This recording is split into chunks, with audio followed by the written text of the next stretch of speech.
అన్నం పెట్టుడు పరిస్థితి కష్టం కదా. అయితే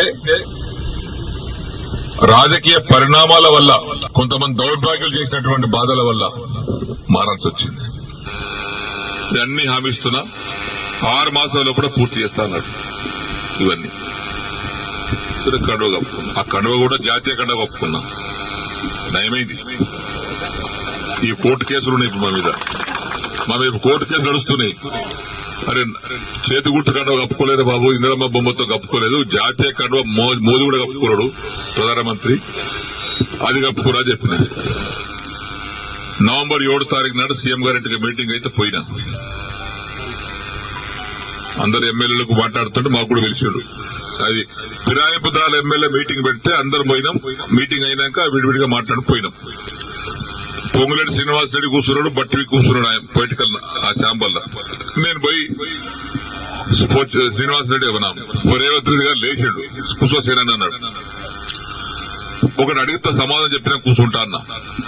ఏందన్నాడు, నేను నీకు 21 జూన్ నాడు నాకు కండువ కప్పిన రోజు నాకేమైనా పైసలు ఇచ్చినావా, నన్ను ఏమైనా కొన్నావా,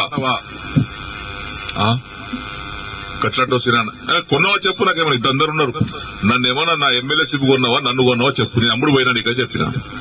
లేదు పోలేదు, ఇయ్యలేదు. మరి దేనికోసం వచ్చినా, ఈ సమస్యల కోసం వచ్చిన. ఏమైనా అయిందా, ఏం కాలేదా, ఏమైంది, 100 కోట్లు ఎస్డీఎఫ్ ఉంటే 30 కోట్లు ఇచ్చారు. తర్వాత బంద్. దగ్గర 70 కోట్లు డబుల్ బెడ్రూమ్ ఉంటే 20 కోట్లు ఇచ్చి, 25 కోట్లు ఇచ్చి, 45 కోట్లు ఇవ్వాలి. బంద్. పనులన్నీ పేమెంట్ లేక ఆగిపోతున్నాయి. ఆ కాంట్రాక్ట్ పని చేయమంటే పేమెంట్ ఇవ్వమని అంటున్నాడు. దవాఖాన బాన్సుడు బంద్ అయింది, కోర్టు దవాఖాన బంద్ అయింది. సిద్ధపరిసర వారి కాంట్రాక్ట్ 40 కోట్లు ఇవ్వాలి, వాడు బంద్ చేసిండు. మరి వీటి కోసం వచ్చినాయి కదా నేను. లేదా బట్టి గారు సీనన్న దగ్గరికి ఇలా లిస్ట్ మొత్తం తీసుకోండి, ఆ లిస్టు తీసుకొని 2 సార్లు ఇచ్చేయండి, ఒకసారి కాదు కానీ. ఇక పొంగులేటి గారు ఆ లిస్ట్ తీసుకోండి, 2 సార్లు మీరు ఇచ్చేయండి. ఇచ్చిన తెల్లారి ఫోన్ చేస్తే బట్టి లేవట్టాడు, పొంగులేటి లేవట్టాడు చెప్పుకోండి. జనవరి 4 తారీఖు నాడు ఆ ఛాంబర్ తీసుకుపోయి లోపల తీసుకుపోయి, మీరు చెప్పారు కానీ బట్టి ఇవ్వలేదు, పొంగులేటి ఇవ్వలేదు, నాకు రూపాయి ఇవ్వలేదు. రూపాయి ఇవ్వలేదా, ఇవ్వలేదు. వేం నరేందర్ రెడ్డి గారు బయట పిల్లలను పిలిచాడు.